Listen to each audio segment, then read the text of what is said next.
the Lexus GS sports sedan be resurrected from the dead? I'll see you on the side and let's get into it.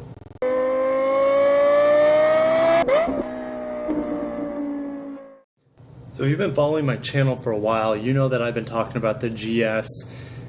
It's kind of in a funny place.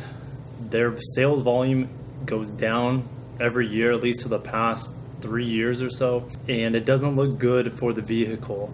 Sales volume is not going to get any better because they're not doing anything to renovate, improve the car at this point. It is pretty much the same car underneath as it was in 2011 when they came out with the 2012 model.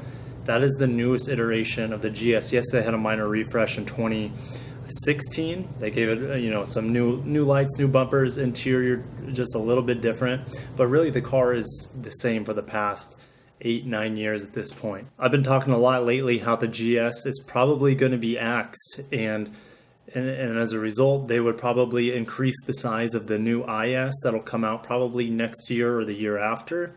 But then this article dropped from carbuzz.com, and let's read it together, and then we'll talk about what these quotes might mean. So over at carbuzz.com, this article is labeled, "Lexus tells us it will keep the GS and GSF." Could be clickbaity, and we'll get into why that might be.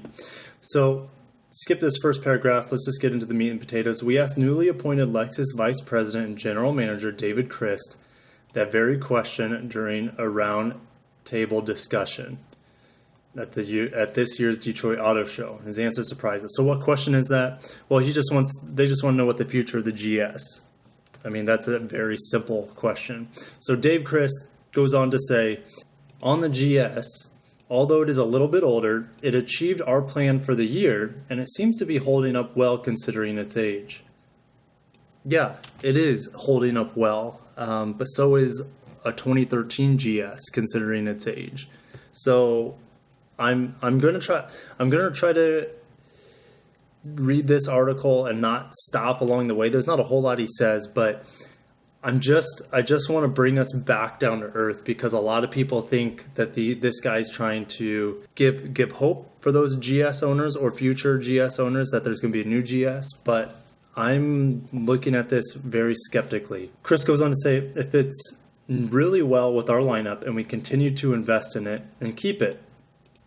We feel it's an important part of our lineup and it continues to meet our expectations. Yeah, if their expectations is to sell 5,000 a year, then they are exceeding expectations. He's very good with words. Being a vice president, you have to be a master at using the right words and putting them in the right context, as well as not overstating everything. You kind of want to build fluff and really not say anything too revealing at the same time. So let's just scroll down. Speaking of fluff, there's some more fluff in this article. Let's just get back to what Chris is saying. Chris goes on to say, this talking about the GS successor, we'll be making the appropriate announcement at a later and undecided date. I mean, this article said that doesn't mean there won't be a 5th generation GS. It also means Lexus has not decided just yet. Of course, this is pure speculation, but it seems the current GS and GSF are safe for the time being. Yeah, for maybe a year or two. Then they're gone. I'm telling you guys. I don't have any insider information or inside tips, but it's not good when I have conversations with the higher ups within my company that they have had zero word about the GS, which is the same thing that this guy's saying. He's saying the exact same thing that I have already known, which, yeah, of course they're not going to put down the vehicle. They're going to say, yeah, it's performing really well despite its age and it's meeting our expectations, which they're still selling volume. It's not a high volume. So what does this mean? It means absolutely nothing. This channel asked if the GS was going to get any updates or anything like that, and we pretty much got no information. So a lot of you, well, a couple of you guys who are big Lexus fans and GS fans sent me a couple links in the past 24 hours about this, and I'm really, really grateful because I want to, bring this article up and talk to you about it in a video as opposed to maybe just a quick sentence.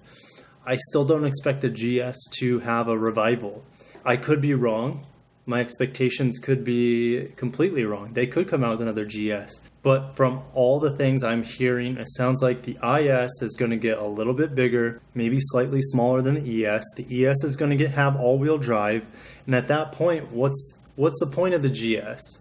If the ES has all-wheel drive, the GS really has nothing to offer. It has less interior space. The interior is nice, but it's outdated at this point. The ES looks everybody as good as the new GS, at least the most recent refreshed GS. There's just no hope for the GS at this point. I just don't see it, and I hate to be the bearer of bad news for a lot of you GS lovers, but guess what? Hang on to your GS. They'll last forever. There's not going to be any shortage of pre-owned GSs in the world, I guarantee you. That makes it even more special for those who have, let's say, a 2014 GS 350 F Sport. Those are awesome cars. Hang on to it. I would never get rid of it unless your family needs change in the future. We know why the ES, I just mentioned all those things. So the ES, all-wheel drive, space, more updated, has great looks, has an F Sport model now. All those reasons is one big reason why the GS is probably going to be discontinued. Now, another reason why it's probably be discontinued is because the IS is supposed to get a refresh or a remodel. I haven't had confirmation.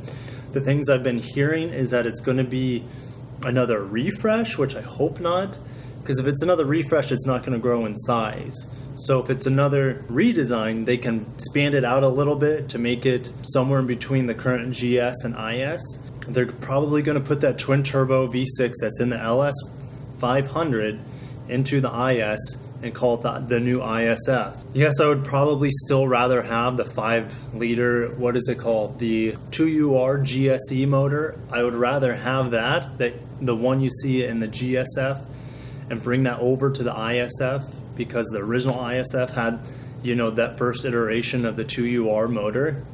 I would love to see that, but I think they'll probably put a twin turbo V6 in it that's in the LS. I know that's a lot. I just been kind of ranting about this for a little bit, and this seems to be a hot button subject on my channel. What's going to happen to the GS? Well, with this article, it doesn't tell us anything. Actually, you could say that it might even you can take it either way. You can say, oh, they're willing to invest in it. They're just investing in current production of the vehicle. That doesn't mean anything. He didn't say they're investing in future models or future upgrades for the GS. He just says they're investing in it. That's super vague. He's very, very vague about everything he says, David Christ, about this. So let me know what you guys think. I will see you in the comments below. Hit that like button for the GS and for the video.